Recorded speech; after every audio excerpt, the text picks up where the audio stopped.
सुनो भाई, देखो तुम्हें ना आज मैं क्या है कि 9th क्लास से और जो 10th क्लास से जो भी तुम्हारे एमसीक्यू बन सकते हैं। देखो 10th क्लास में ना नॉर्मली है क्या कि जो भी तुम्हारे क्वेश्चंस बन रहे हैं तो तुम सब में से ना जो भी कुछ जने बेसिक वाले हो और कुछ जने स्टैंडर्ड वाले हो, ठीक है। तो वो सब जो बेसिक वाले हो या फिर जो स्टैंडर्ड वाले, उसमें ना कुछ कुछ क्वेश्चन 9th क्लास के भी आते हैं, ठीक है। तो 9th क्लास की बुक में से ना तुम्हें नॉर्मली कुछ कुछ क्वेश्चंस बता रहा हूँ जो तुम्हें कर लेने हैं, ताकि जो तुम्हारे एमसीक्यू है उसमें तुम अटको ना। बेसिक वाले बच्चे के जितने भी है ना उन सबके 9th में से मोस्टली आते हैं, ठीक है। और फिर बोलते पता नहीं क्या ही क्या चीज है। तो सबसे पहले ना भाई तुम्हें करना क्या है कि जो तुम्हारे पास 9th क्लास में जो 9th क्लास की बुक है उसका जो चैप्टर फर्स्ट है, चैप्टर फर्स्ट में सबसे पहले भाई तुम्हें जो टाइप ऑफ नंबर है, जो संख्या के प्रकार है, ठीक है, वो पढ़ लेने हैं। सबसे पहले तुम्हारा क्या भाई, संख्या के प्रकार। संख्या के प्रकार टाइप ऑफ नंबर है।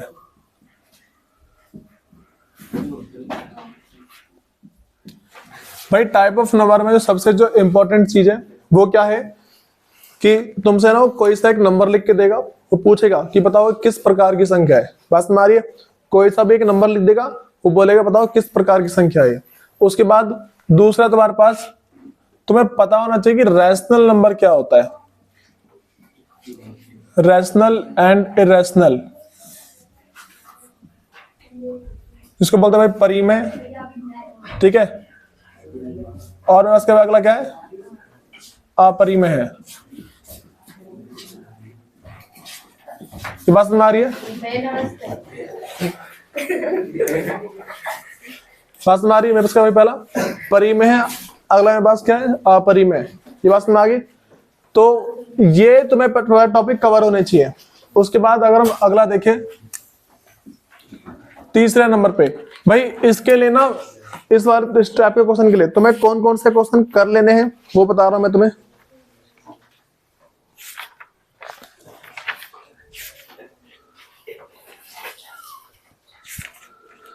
भाई जो 9th क्लास की एनसीईआरटी है उसमें 1.3 का क्वेश्चन नंबर 9 है तुम्हारे पास, ठीक है। 1.3 है, क्वेश्चन नंबर 9 है, इसको कर लेना है। उसके बाद जो तुम्हारे पास इसका एक एग्जाम्पल है, एग्जाम्पल नंबर 12 है, एग्जाम्पल नंबर 12 है, ये कर लेना है, ठीक है। फिर और भाई अगर ना थोड़ा सा और आगे बढ़ना चाहे ना तो बेसिक वालों के लिए बता रहा हूँ नॉर्मल ये भी, ठीक है, कि बेसिक में और क्या क्या आ सकता है। एग्जाम्पल 13, 14 और 15। एग्जाम्पल 13 भी है, 14 भी है और क्या है, 15 भी है। ये बात समझ आ रही है? और सबसे इंपॉर्टेंट एग्जाम्पल 16, एग्जाम्पल 16 कर लेना है। ये तुम्हारे पास बेसिक वालों में आने के चांस होते हैं, ठीक है। तो इन बातों को देख के चलना। और अगली चीज, अगर किसी को रैशनलाइजेशन आता है तो अच्छी बात है, ठीक है। परिमेयकरण वो भी आने के चांस होते हैं, इसको देख लेना भाई, वरना दिक्कत आ सकती है फिर तुम्हें। फिर बाद में बोलोगे हमें ये नहीं आता और ये नहीं आता।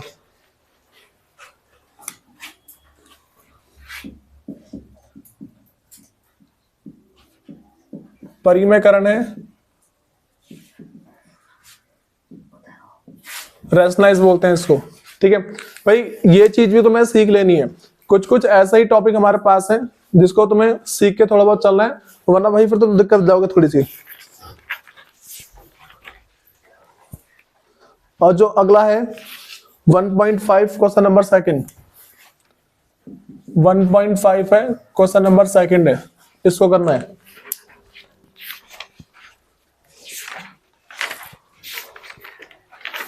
भाई अगर चैप्टर दूसरे की बात करते ना कि चैप्टर दूसरे में क्या क्या आने के चांस है, तो सबसे पहले तुम्हें 2.1 और जो 2.2 है कम से कम इसको कर लेना है। 2.1 और देखो मैं बता रहा हूं कौन कौन से हैं। चौथे नंबर में बोल सकते हैं एग्जाम्पल फर्स्ट है तुम्हारे पास, एग्जाम्पल फर्स्ट के बाद सेकंड और थर्ड, फोर्थ, फिफ्थ, सेकंड है, थर्ड, फोर्थ और फिफ्थ है, और फिर 1.2 और 1.3। एक मिनट, 2 पॉइंट भाई, 2.1 और जो 2.2 है इसे कर लेना एक्सरसाइज। भाई जिन सबने 9th में पढ़ रखी है उनके लिए आसान हो जाएगा ये। और ना फिर ना जो बेस, अगर भाई देखो पिछले साल जो बच्चे पास हो चुके हैं ना, जिन्होंने बेसिक से पास हुए, उनसे पूछना उन्हें 9th क्लास का पेपर टफ लग रहा था, और जो है ना बेसिक वाला पेपर वही टफ लग रहा था। टफ इसलिए था भाई कि उनमें ना कुछ ज्यादा बेसिक पूछ रखा है। बेसिक इन द सेंस बोले भाई 9th क्लास का पूछ रखा है, 8th क्लास का पूछ रखा है, तो बच्चा टक रहे हैं उसके अंदर, ये चीज है भाई। अगर सिंपल सी भाषा बोले ना कि बेसिक का मतलब क्या है, एक तो ना एक बेसिक है, दूसरा स्टैंडर्ड है। भाई इसको स्टैंडर्ड वालों को भी कर लेना है, क्योंकि चांस मत लो बिना बात में। एमसीक्यू में ये सब चीज तुम्हारी बैंड बच सकते हैं आराम से, ठीक। एक अगला है तुम्हारे पास भाई 2.2 के बाद ना एक जो सबसे इंपॉर्टेंट क्वेश्चन बन जाता है, वो देख के चलो एक बार। एग्जाम्पल 12वां कर लेना है सबको, ठीक है। जो इसमें एग्जाम्पल 12वां जो है, ये चैप्टर सेकंड की बात चल रही है, ठीक है। चैप्टर सेकंड की बात चल रही है, 9th क्लास की मैथ्स की बुक है।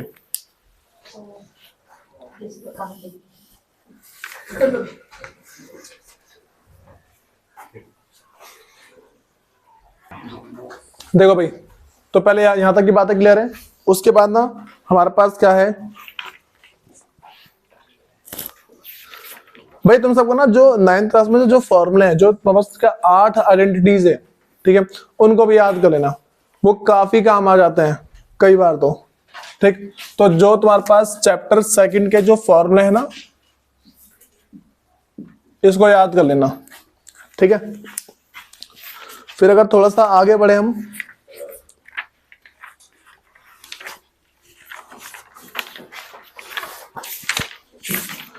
भाई सबने 9th क्लास में चैप्टर थर्ड पढ़ा था ना, इसमें ऑर्डिनेट और जो अवैसिका वगैरह होते हैं ना, ये पता होना चाहिए, ठीक।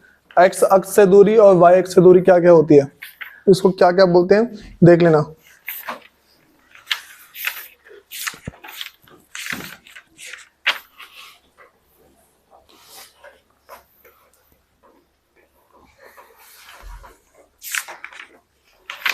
एक बार जो चैप्टर थर्ड है उसके जो लास्ट की समरी उसको याद कर लेना। 9th क्लास की जो बुक है चैप्टर थर्ड, जो लास्ट की समरी है उसको याद कर लेना, फायदे में रहोगे।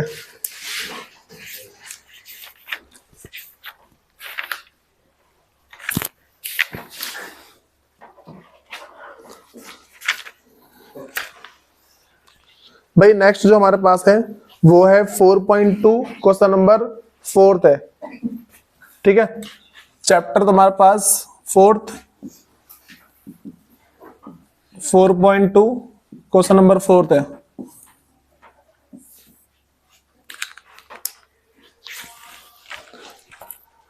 भाई अगला एक ना एग्जाम्पल थर्ड है, उसको देख लेना, इसी चैप्टर का एग्जाम्पल नंबर 3, इसको देख के चलना एक बार।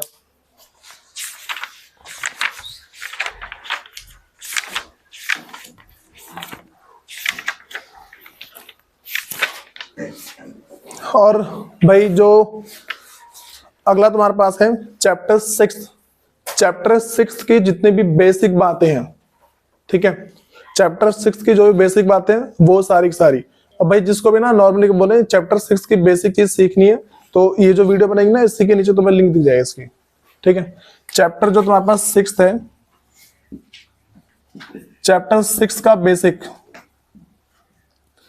इस बेसिक को सीख लेना। और ऐसे ही जो चैप्टर सेकंड है और चैप्टर जो 7th है, जो चैप्टर 7th है उसका भी बेसिक ये तो सीख लेना, क्योंकि भाई पिछले बार ना इन चैप्टर में से क्वेश्चन आ गए थे, कम से कम 6 से 8 मार्क्स तक के क्वेश्चन आए थे, और फिर बच्चे अटक रहे थे इसमें बहुत ज्यादा।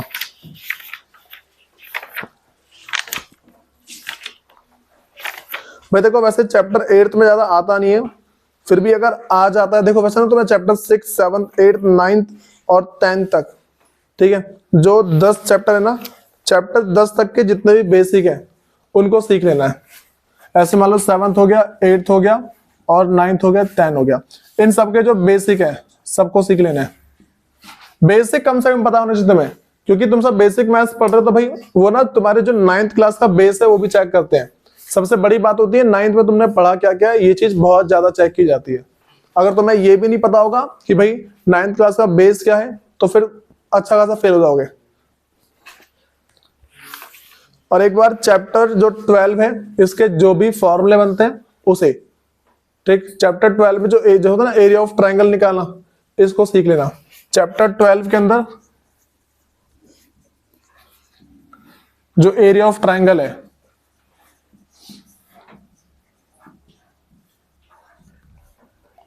चैप्टर 12 में एरिया ऑफ ट्राइंगल निकालना सीखना सबको, ठीक है।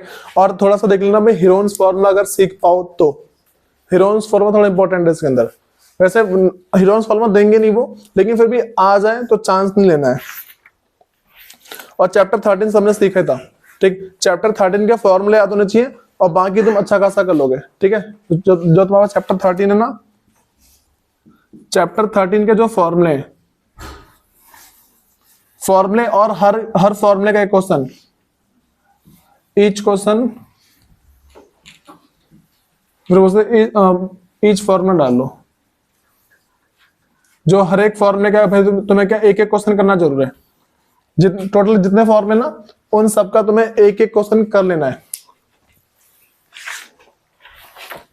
और जो चैप्टर 14 और जो 15 बचता है, चैप्टर 14 और 15 में अगर सिंपल सी भाषा बोले, देखो वैसे जो तुम्हारी जो 10th क्लास है, 10th क्लास का जो सिलेबस है ना उसी में अच्छा खासा कवर हो रखा है, ठीक। चैप्टर 14 और 15 का वही तो सांख्यिकी और मतलब कि जो प्रायिकता है, स्टैटिक्स और प्रोबेबिलिटी है, ये चीज है, ये तुम्हें सीख लेनी है।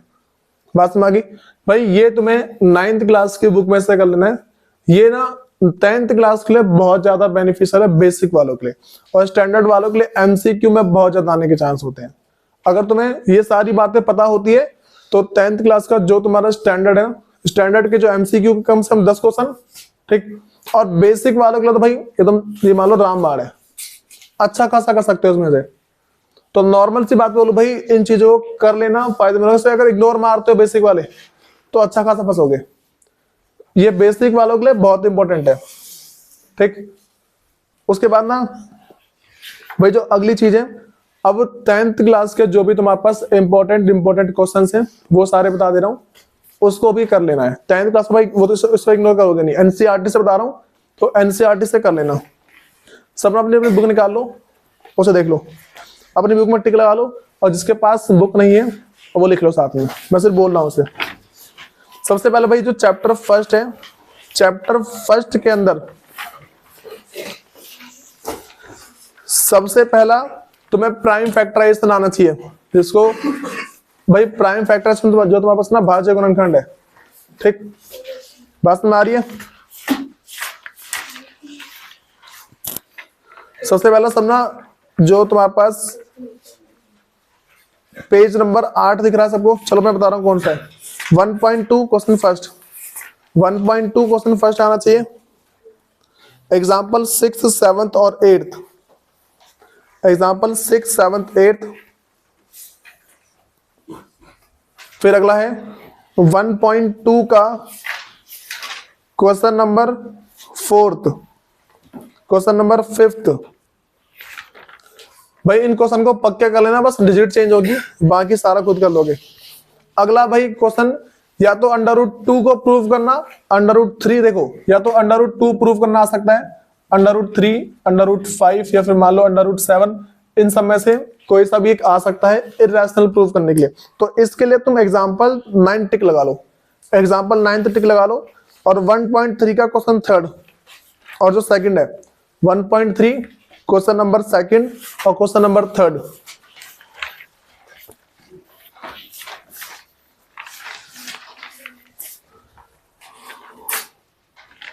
भाई अगला हमारे पास है चैप्टर दूसरा, हमारे पास है पॉलिनोमियल।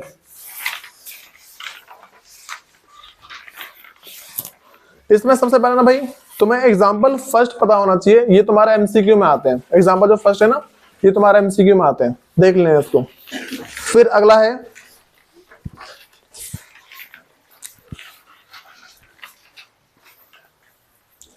भाई एग्जाम्पल नंबर सेकंड और थर्ड है।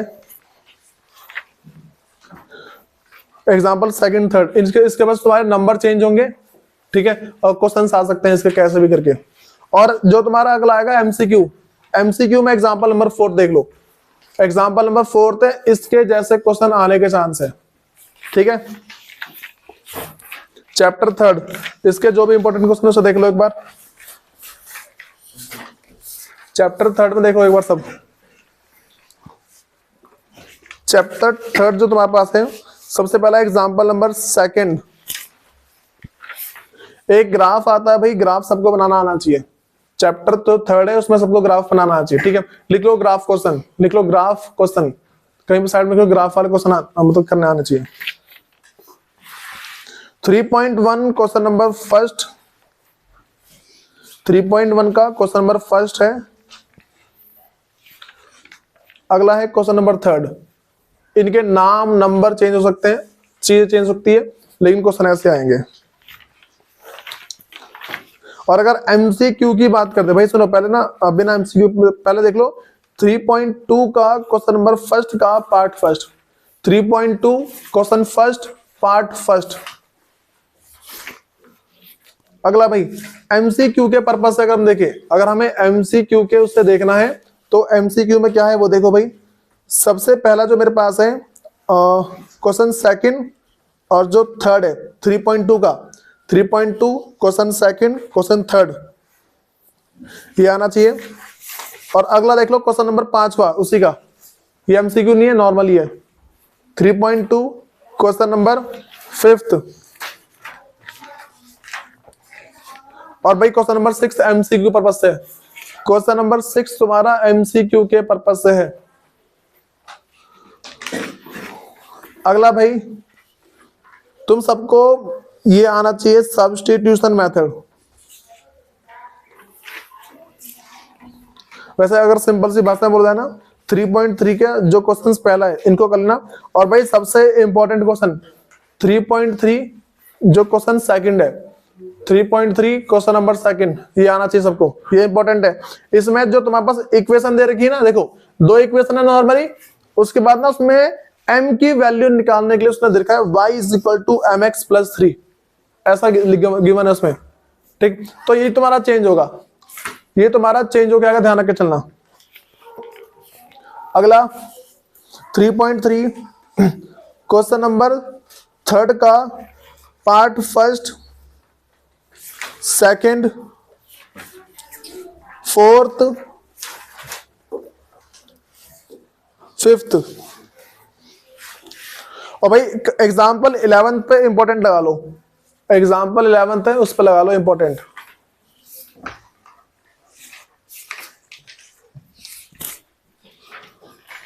एग्जाम्पल 13 भाई इस पे मोस्ट इंपॉर्टेंट लगाओ, ये थोड़ा डिफिकल्ट क्वेश्चन बनता है, और डिफिकल्ट क्वेश्चन ज्यादातर स्टैंडर्ड वालों में आने के चांस होते हैं। नेक्स्ट 3.4 क्वेश्चन नंबर जो तुम्हारे पास है थर्ड, 3.4 का क्वेश्चन नंबर सेकंड का पार्ट थर्ड है। 3.4 question number second part third. अगला है पार्ट फिफ्थ, सेकंड का पार्ट फिफ्थ।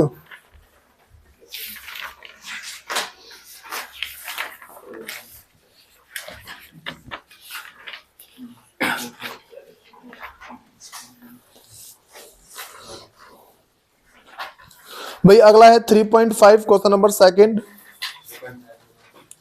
इसका क्वेश्चन नंबर सेकंड टिक लगाओ। फिर भी भाई सुनो, बहुत बार ऐसा होता है जो चीज सिलेबस में नहीं होती है वो चीजें भी आ जाती हैं, तो रिस्क लेना नहीं है। और तुम्हें उसके मार्क्स सभी मिलते हैं जब तुमने क्वेश्चन को अटेम्प्ट किया होता है। तो मैंने ये बात सुनी होगी कि भाई जो क्वेश्चन है सारे अटेम्प्ट करने चाहिए, ठीक है। क्वेश्चंस अगर तुम अटेम्प्ट कर लेते हो ना, तो इसका फायदा ये होता है कि मान लो कोई ऐसा क्वेश्चन सिलेबस में नहीं है, तुम्हें उसके मार्क्स मिल जाते हैं, ठीक है। और मार्क्स पूरे मिलते हैं, मान लो 4 मार्क्स का क्वेश्चन है तो चारों के चारों मार्क्स मिल जाएंगे, ठीक है। उसके बाद भाई 3.5, उसके अगले पे आ जाओ, क्वेश्चन 4 का पार्ट 3।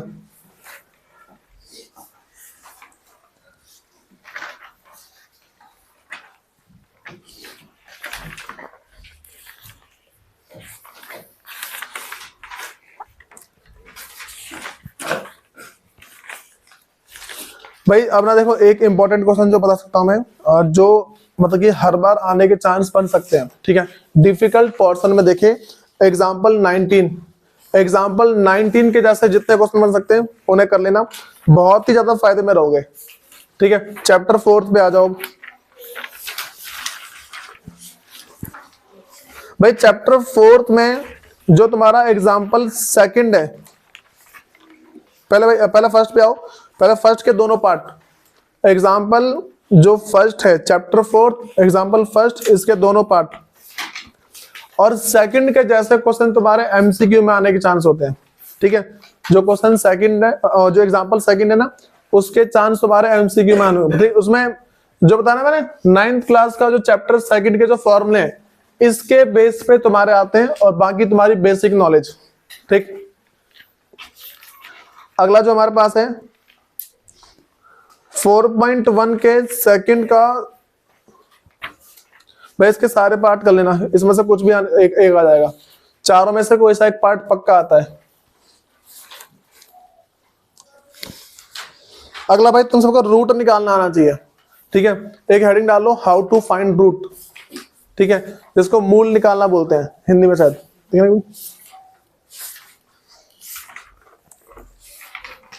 हाँ भाई, मूल निकालना बोलते हैं। जो एग्जांपल जैसे ना, मूल निकालना सबको आना चाहिए, मूल कैसे निकालते हैं।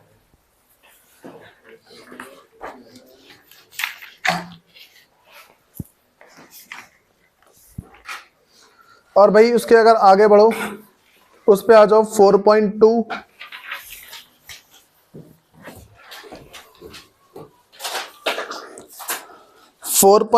में तुम्हारे पास जो 3rd 4th 5th और जो 6th है, 3rd 4th 5th 6th,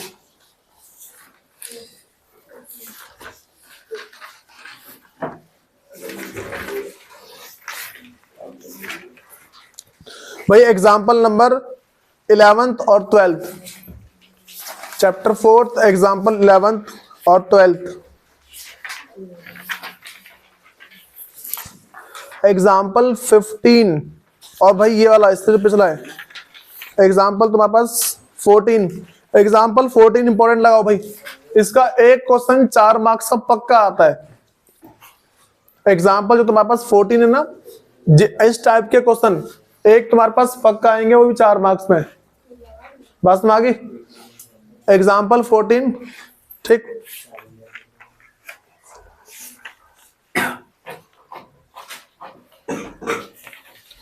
भाई नेक्स्ट तुम्हारे पास है एग्जाम्पल 14 15 टिक लगा लिया, फिर उसके आगे आ जाओ एक बार 1.3 ओ 5.3 किसकी बुक में प्रिंटेड है यार ये।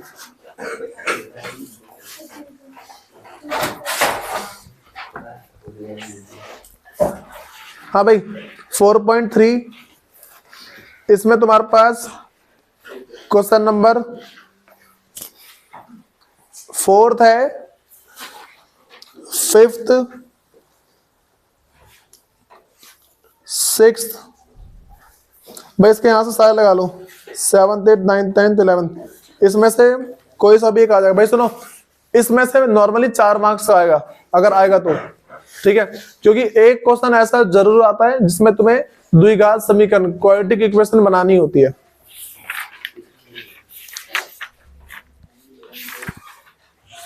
Four 4.4 question second, 4.4 question second. 5वें पे आ जाओ भाई। एमसीक्यू के लिए अगर तुम्हें करना है तो पहले इसका बेसिक पता होना चाहिए, ठीक है। एमसीक्यू के लिए तुम्हें इसका बेसिक पता होना चाहिए। और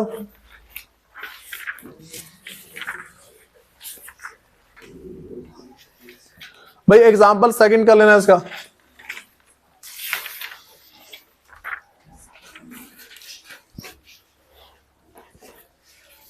एग्जाम्पल 5वां, इसके जैसे जितने क्वेश्चन बनते हैं वो सारे।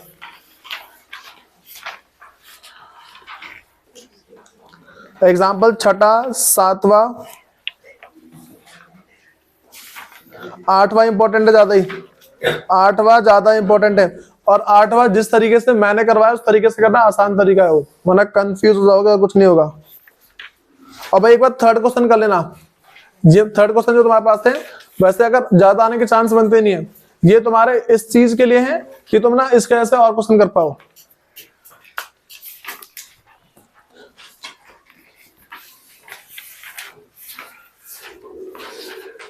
भाई 5.2 जो तुम्हारे पास इसका क्वेश्चन नंबर है 7वां, 5.2 क्वेश्चन नंबर 7th।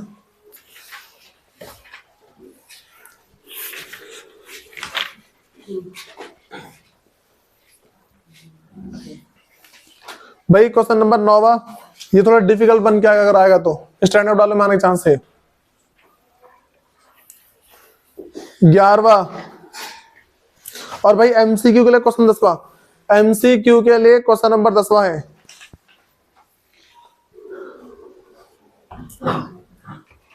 और भाई 7वां तुम्हारा, एक मिनट भाई 13वां 14वां कर लेना। नहीं क्वेश्चन सही 5.2 है, इसका जो तुम्हारे पास क्वेश्चन है 13वां और जो 14वां है वो।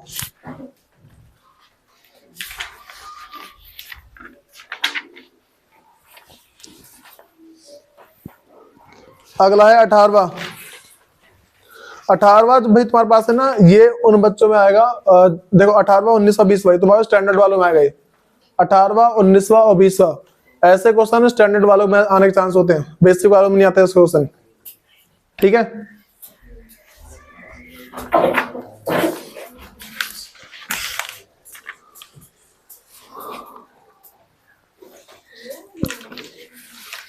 भाई इसमें 5.3 नहीं है।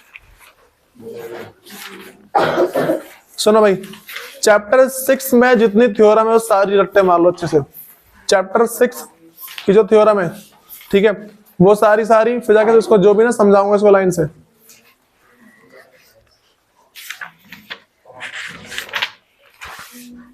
सेवेंथ पे आ जाओ भाई। सबसे पहले तुम्हें इसमें डिस्टेंस फॉर्मूला आना चाहिए, दूरी का सूत्र पहले लिख लो। दूरी का सूत्र है पहले में, पता कि ना नॉर्मली बोले सबसे इसमें इंपॉर्टेंट चीज है वो है डिस्टेंस फॉर्मूला, ये सबको आना चाहिए।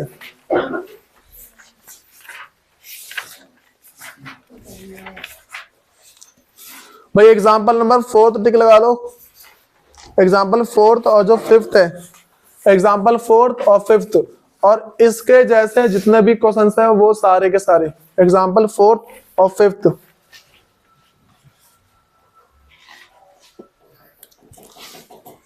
Seven 7.1 question number 3rd। और भाई जो साइड में एक बॉक्स वाला क्वेश्चन है ना, एग्जाम्पल 7.1 क्वेश्चन 5वां, भाई ये ना तब आएगा जब नॉर्मली मान लो कि जब पेपर थोड़ा घुमाने वाला होगा, जब बच्चों को कंफ्यूज करना होगा ना तो। ठीक है, उसके बाद भाई जो अगला है, भाई जो 7वां, हाँ भाई अगला जो तुम्हारा क्वेश्चन है क्वेश्चन नंबर 8वां है। बात समझ आ रही है? जो क्वेश्चन तुम्हारे पास 8वां है 7.1 क्वेश्चन नंबर जो 8th है, ठीक है, उसे देख लो।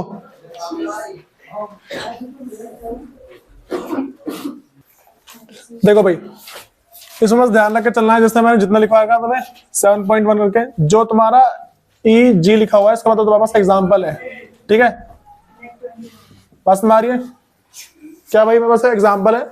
और यहाँ पे जैसा बता रखा मैंने 7.3 का एरिया ऑफ ट्रायंगल तुम्हें याद तो करना है, ठीक है, सिर्फ फॉर्मूला याद करना है। भाई फॉर्मूला क्यों याद करना है? इन केस तुम्हारे पास क्वेश्चंस आ जाते हैं। भाई देखो एक बार ध्यान रख के चलना कि तुम्हें वो सारी चीजें जो सिलेबस में नहीं आ रही है, ठीक, चैप्टर 11 को पूरा छोड़ के, ठीक है, और जो भी तुम्हारे सिलेबस में नहीं, मतलब चैप्टर 13 नहीं है, ठीक है, उनके कम से कम तुम्हें फॉर्मूले याद होने चाहिए। और सबसे इंपॉर्टेंट बात, तुम्हें क्वेश्चंस एक भी नहीं छोड़ने होते एग्जाम में। सारे क्वेश्चन करने का सबसे बड़ा फायदा ये होता है कुछ क्वेश्चन कभी कभार क्या होते हैं कि भाई वो सिलेबस से मतलब आउट होते हैं, आउट ऑफ सिलेबस होते हैं, तो वो क्वेश्चन देते हैं। उसको अटेम्प्ट करने का फायदा ये होता है भाई तुम्हें उसके पूरे मार्क्स मिलेंगे। ठीक है, इन बातों को ध्यान रख के चलना। और फिर जितने क्वेश्चन करवाएं, इन्हें जितने बता रखे इन्हें कम से कम रट्टे मार लो अच्छे से। ठीक, जिसको लगना है भाई बिल्कुल पास नहीं होगा वो इन क्वेश्चंस को कर लेगा, जो मैं पहले बता चुका हूं उन्हें कर लेगा, अच्छे खासे मार्क्स आने के चांस है। ठीक है, ये सारा छाप लो लाइन से।